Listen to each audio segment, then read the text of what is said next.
तो अपने से जो कुछ भी उत्पन्न होगा वो छोटे तो होगा भाई। घड़े से तो मिट्टी ज्यादा है ना, आभूषण से सोना तो ज्यादा है ना। तो जो कारण है हमेशा कार्य से बड़ा होगा। महत्वात् भरणाच्च, जो कार्य होगा उससे कारण बड़ा होता है महत्व। और जो कार्य होता है वो कारण से अलग नहीं हो सकता। भरणात्, भरणात् माने जैसे घड़े में मिट्टी व्याप्त है, वही भरण पोषण कर रही है। घट की सत्ता मिट्टी के कारण, इसलिए वह ब्रह्म है। महान माने वह महत है, माने वो कार्य से कारण है तो समस्त कार्य से वो ज्यादा श्रेष्ठ है, इसलिए महत। और सभी का सत्ता देने वाला वही है। स्विकाराणाम, जो जो भी उससे उत्पन्न हुआ इसलिए उसका नाम हुआ महत ब्रह्म। इति योनि एव विशिष्यते, ये भगवान की विशिष्ट योनि, योनि माने कारण, इसी से सारा जगत पैदा होता है। तो कौन हो गया ये? यहाँ पर इस पूरे पैराग्राफ में महत ब्रह्म की बात आ रही। ये सारे जगत की उत्पत्ति का कारण योनि, यही महत ब्रह्म। जो प्रकृति के रूप में मेरे भीतर थी, जब महत ब्रह्म बन गई तो सारा जगत इसी से उत्पन्न होता है। अच्छा, जब उत्पन्न होने लगा तो कैसे? इस श्लोक का जो दूसरा चरण है, तस्मिन् गर्भम दधाम्यहम्, उसका भाव देखना। तस्मिन्, तस्मिन् माने महति ब्रह्मणि योनौ, उसी महत ब्रह्म में, जो सबका कारण है उसी महत ब्रह्म में। जो पहले प्रकृति थी गुण साम्य में, जब गुण विषमता हो गई तो महत ब्रह्म हो गया, उसी महत ब्रह्म में वही कारण है। गर्भम हिरण्य गर्भस्य जन्मनो बीजम, उसी में हिरण्य गर्भ के जन्म का बीज। हिरण्य गर्भस्य जन्मनो बीजम माने वही से हिरण्य गर्भ बनेगा, और हिरण्य गर्भ में सारे प्राणियों का बीज, बीज माने मैंने वहां कहा संस्कारों का अपना पुंज, संस्कारों का समूह। सार्वभूत जन्म कारणम बीजम, देखो उसी महत्त्व में हिरण्य गर्भ का बीज है, और वहीं से फिर हिरण्य गर्भ में सारे प्राणियों के जन्म का बीज। सार्वभूत जन्म कारणम बीजम दधामि निक्षिपामि, उसमें मैं स्थापित कर देता हूँ। वह जो महातत्व बना, जो हमने सब पहले समझा, महातत्व बना, फिर उसी में सब भगवान ने सभी जीवों की वासनाओं को अलग अलग सामने अवधारित कर दिया। अरे जैसे कोई भी इंजीनियर है, बता देता यहाँ नींव खोदो, यहाँ पर दीवार उठाओ, यहाँ पर ऐसा छत डाल दो, यही ना। ऐसे भगवान ने सब जीवों का बीज, जो उनकी वासनाएं थी, उनमें स्थापित सार्वभूत कारणम, सारे प्राणियों का जो बीजभूत है संस्कार, हिरण्यगर्भ में धारण कर दिया। किसने सब ये बनाने का तैयारी किया? सृष्टि बनाओ, करें क्षेत्र क्षेत्रज्ञ प्रकृति द्वय शक्तिमान ईश्वरा अहम।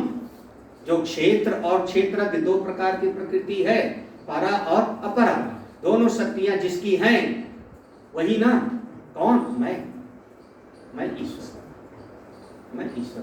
क्षेत्र क्षेत्र के दोनों का स्वामी मैं उस महातत्व, अपनी शक्ति माया फिर उसको महातत्व के रूप में परिणित हुई, उसी में हिरण्यगर्भ बन गया, और हिरण्यगर्भ के भीतर हमने सारे बीज। अब देखो यहाँ पर दो चीज हो रहा है, एक वो प्रकृति से निर्माण हो रहा है, और उसमें जो बीज डाला जा रहा है वो भगवान सारे जीवों के बीज को डाल रहे हैं कि किस जीव को क्या क्या बनना है, किसका कैसा कैसा प्रारब्ध होगा, क्या क्या फल उसको प्राप्त होगा, वो डाल दिया।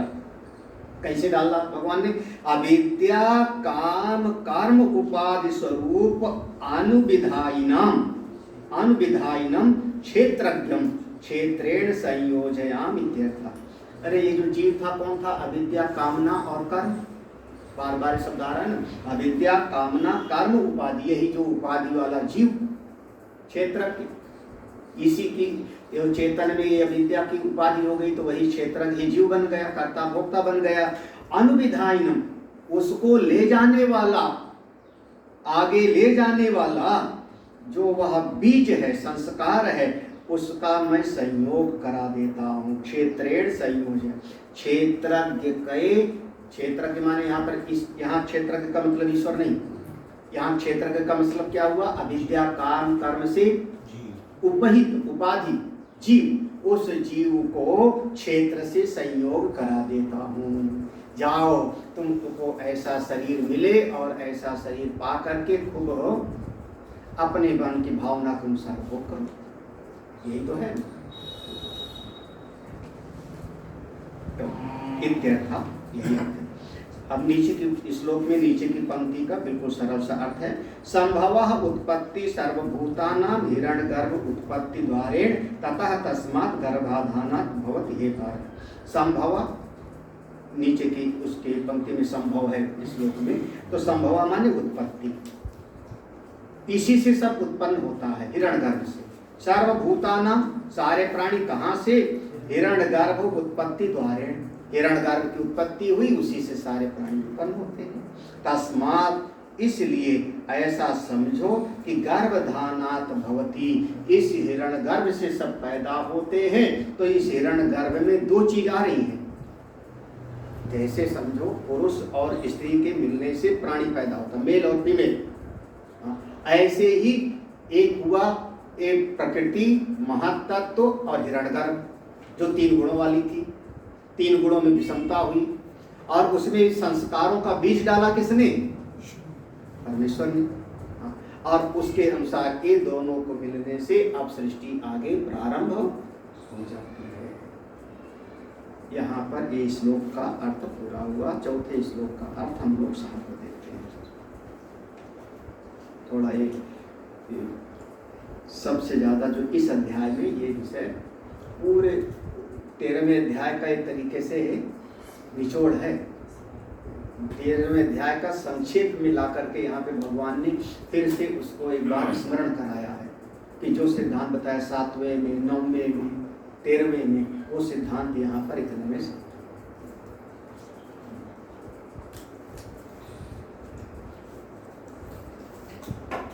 ये आयु वगैरह का निर्धारण क्या वही संस्कार में होगा? हम पहले हो जाते हैं।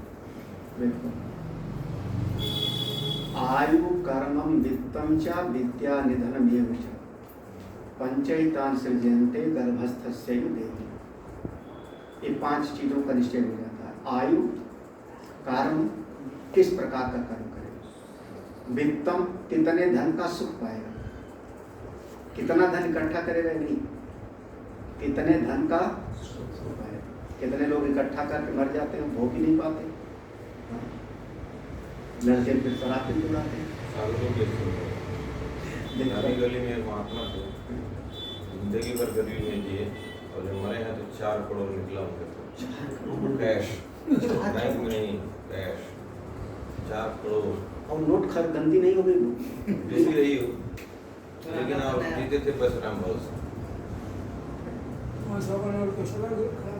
अब देखो तो आयु, कर्म, वित्त, विद्या, ज्ञान कितना प्राप्त करेगा, कैसे, कौन सी विद्या प्राप्त करेगा, संसार की ब्रह्म विद्या।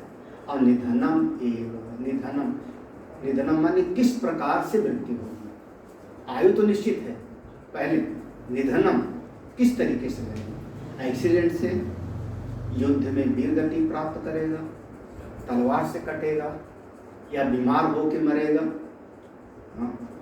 मृत्यु का तरीका, पानी में डूब के मरेगा, आग में जल के मरेगा, कैसे मरेगा, वो तरीका सब पहले से निश्चित। ये 5 चीजें, आयु, कर्म, वित्त, विद्या, निधन, ये 5 चीजें पूर्व निश्चित हो जाती है। आयु जो है वो सांस के द्वारा निर्धारित है या सांसों द्वारा, या इसके द्वारा समय क्या पता नहीं के है सांस है, ये अब तो उल्टा रहा है, वो तो हिसाब कर लो कैसा भी। ओम पूर्णमदः पूर्णमिदं पूर्णात् पूर्णमुदच्यते पूर्णस्य